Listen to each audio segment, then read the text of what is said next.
United States of America last night, as it was in New York State.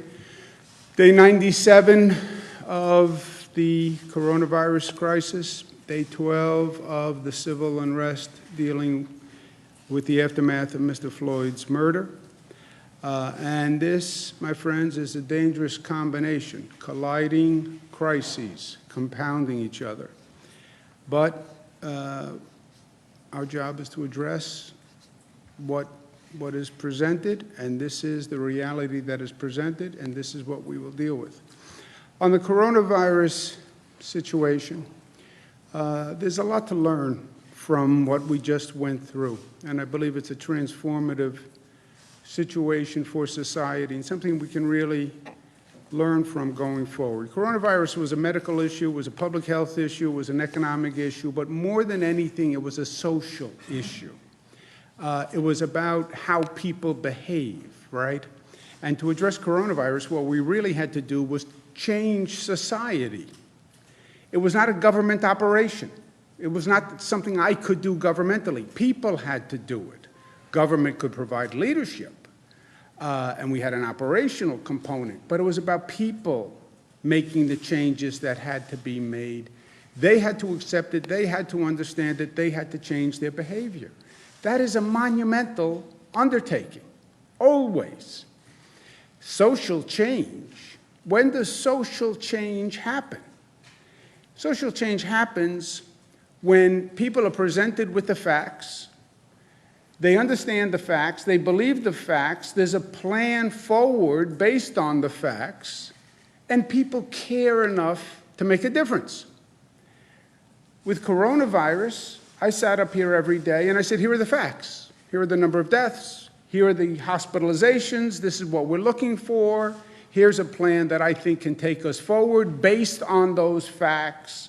People were motivated because it was about life and death and about their life and death and about their family's life and death. And we went forward. Compare that coronavirus situation to the situation we're in with the social unrest we see. People have seen Mr. Floyd's murder. They're watching what's going on the streets every day.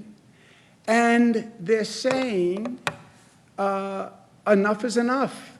And it's what they are seeing and what they know that is disturbing. And we're going to show you again, for those of you who haven't seen, a scene from Buffalo and a scene from New York City, because this is a story all across the state.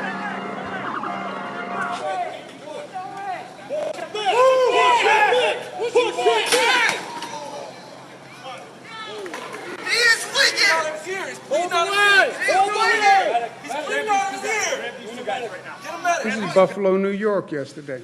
I just spoke with Mr. Gugino on the phone, who is that gentleman, who thankfully is alive.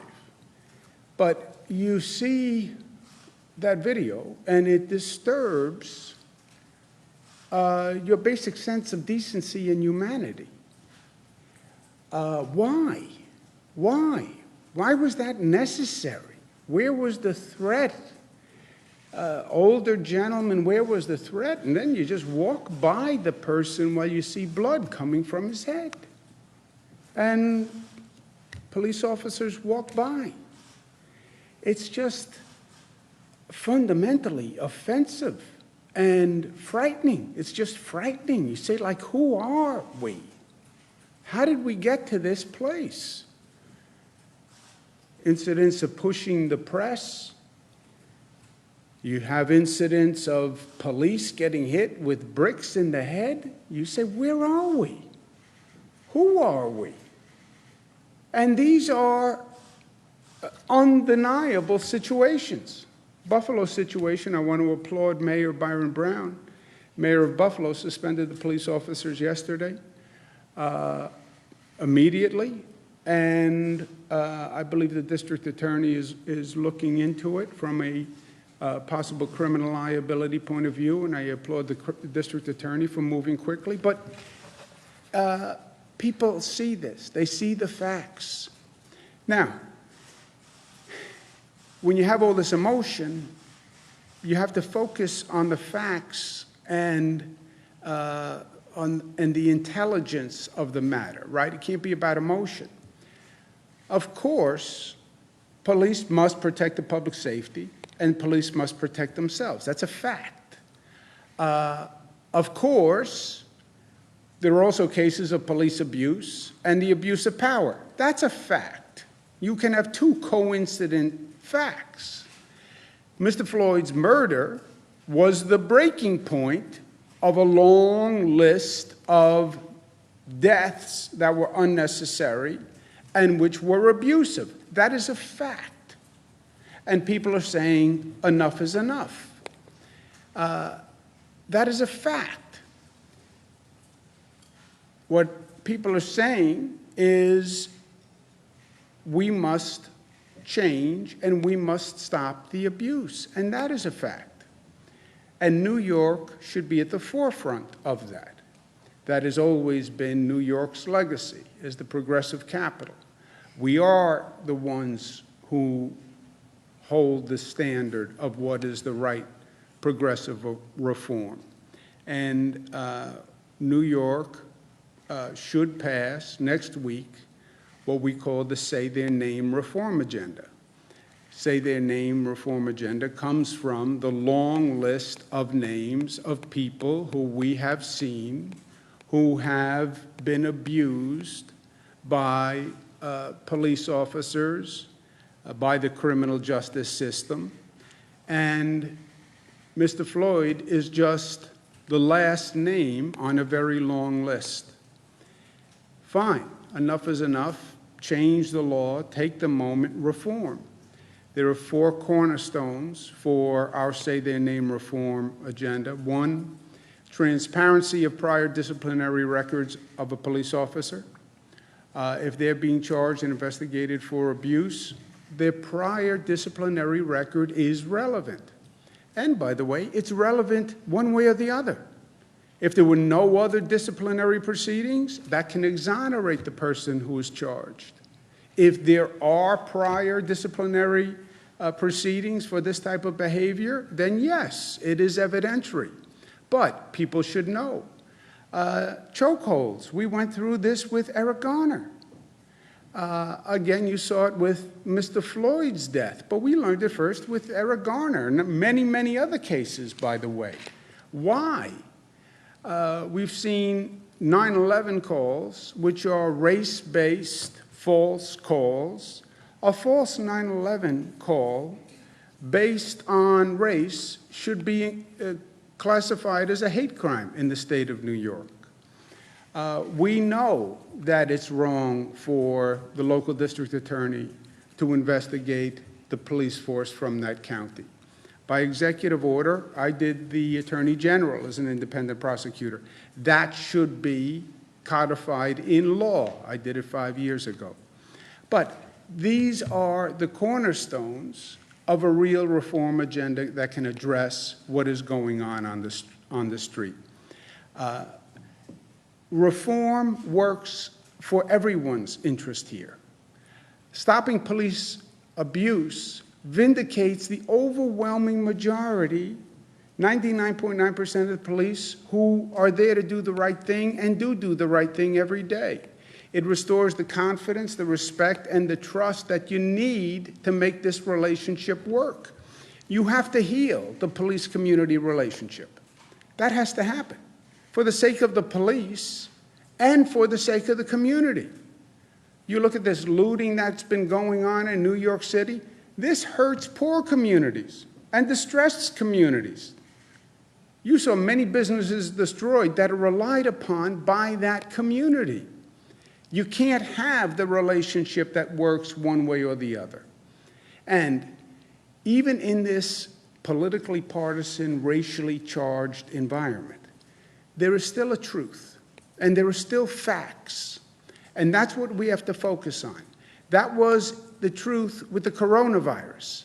Even though it was all political and everything was partisan and Democrat, Republican, and red and blue, It was never, they offer us false choices. COVID, coronavirus, well, do you want to save people's lives or reopen the economy? And you should reopen the economy and forget public health. Or you should take care of people's health, but not reopen the economy. It was never either or. It can't be either or. I know from a hyperbolic, rhetorical, partisan, it's one or the other. Liberate New York, worry about health, close New York. It was never one or the other. That was unintelligent. It was always both. It's the same situation here. It's not a question of public safety or civil rights. Whose side are you on, public safety or civil rights? It can't be either or. It can't be police safety or prosecutor safety. Pick a side. Which are you on? Red or blue? Democrat or Republican? Who are you with? You have to be with both. Yes, you need public safety. And yes, you need civil rights. Yes, you need police to be safe. And yes, you need the protesters to be safe. These are false choices. We need both. Even in this hysterical moment, you need to be able to hold two truths in your hands at the same time. How do we change society to make these reforms happen? How do you have a new societal awareness? Can you do that? Can you change behavior to respect one another? You're darn right you can. We know we can because we just did it through this coronavirus in a very fundamental way. You changed people's fundamental behavior, whether or not they leave the house, whether or not they go to school, whether or not they go to work. They changed themselves. Remarkably fast and remarkably effective. We have the lowest number of deaths from coronavirus that we have had since this started. 42 deaths, the lowest number since we started. 8 weeks ago, we had 800. 8 weeks. 800 people die to 42 people die in 8 weeks. Amazing. How did you do that? I did nothing. The people of the state radically changed how they behaved. Look at that progress. Lowest number of hospitalizations to date in a matter of weeks. So we know we can change, and we know we can change dramatically. People are focused, we have a plan, and that's when social reform happens, when people are motivated and people are focused. That was the Civil Rights Act nationally, that was the Triangle Shirtwaist Factory fire, which changed labor rights in this nation. That was the environmental movement after Storm King. That was the revolution of LGBTQ rights after Stonewall. That's what we just saw in coronavirus, which will go down in history as one of the great transformational moments of society. And this is a moment to lead in terms of social change. And we will do it because we are New York tough, smart, united, disciplined, loving, and that is what the moment requires. Thank you. Questions? Yesterday night, we saw medics and lawyers, peaceful observers, delivery drivers, all be arrested and be assaulted by police officers. At this point in time, do we think that the curfew is serving its initial purpose of protecting the public, and should we rethink it at this point?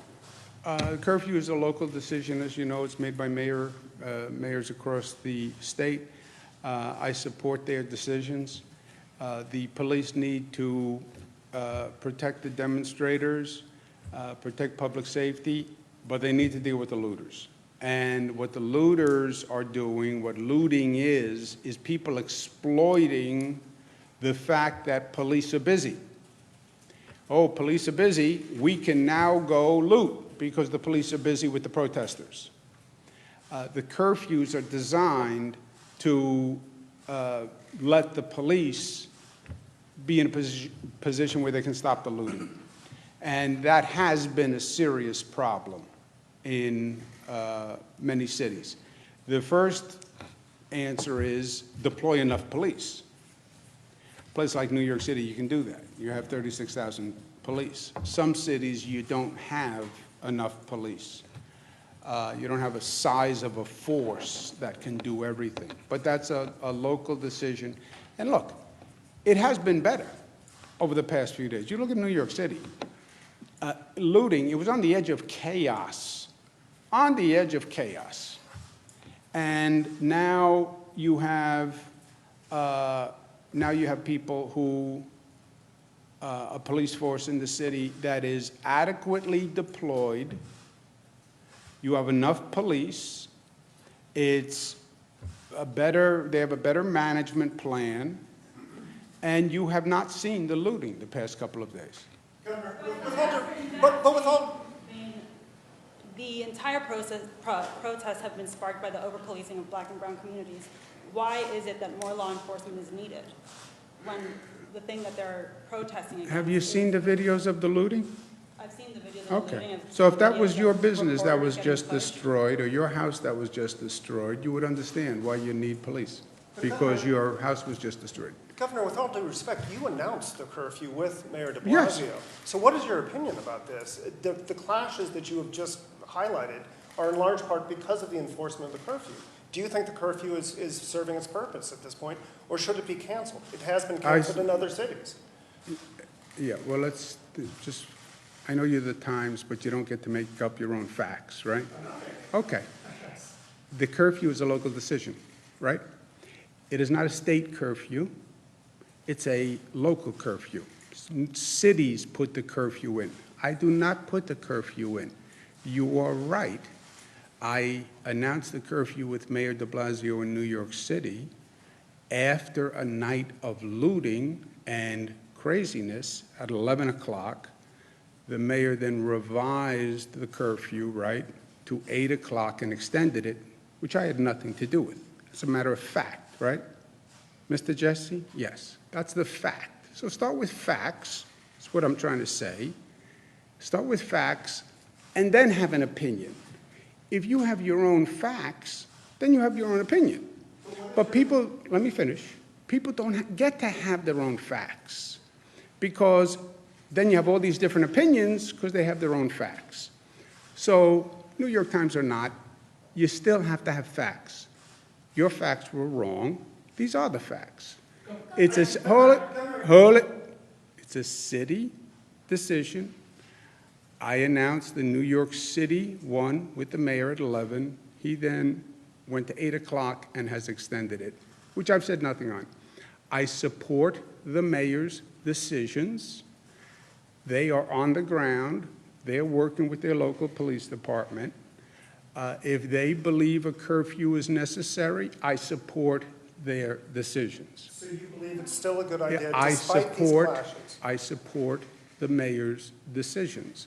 I think the looting and the rampant criminality was much worse. The situation we were in New York City, which spurred the curfew, was much worse.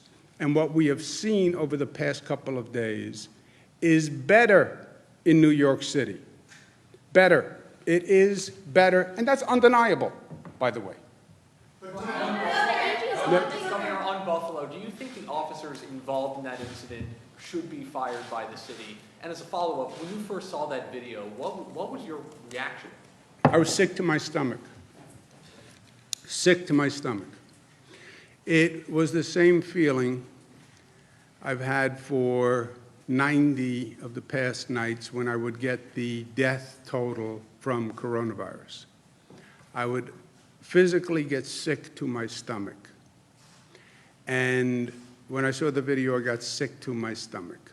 Not to be overly graphic, but that is the answer to your question.